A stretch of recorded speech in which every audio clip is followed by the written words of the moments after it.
যে তিনটি ভুল কাজের জন্য অনেক চাওয়া বা চেষ্টা করার পরেও আপনার নর্মাল ডেলিভারি করানো সম্ভব হবে না, তাই নর্মাল ডেলিভারি চাইলে এই তিনটি কাজ বা এই ভুল কখনোই করবেন না। প্রথমত, নর্মাল ডেলিভারি চাইলে কখনোই ডেলিভারির জন্য বা ব্যথা সহ্য করার সময় অতিরিক্ত চিৎকার চেঁচামেচি করবেন না। এতে আপনার এনার্জি লস হবে এবং বাচ্চা হওয়ার প্রসেস আরও কঠিন হয়ে যাবে। খুব বেশি ব্যথা উঠলে নাক দিয়ে লম্বা শ্বাস নিন, মুখ দিয়ে ছাড়ুন, এতে ব্যথার তীব্রতা কিছুটা কম অনুভব হবে। দ্বিতীয় যে ভুল কাজটি তা হচ্ছে ডেলিভারির প্রসেস কিভাবে আগাচ্ছে তা অনেকেই জানে না।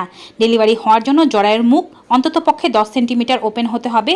প্রত্যেকবার ডক্টর যখন আপনার সার্ভিক্স চেক করবে তখন জেনে নেবেন জরায়ুর মুখ কতটুকু ওপেন হয়েছে।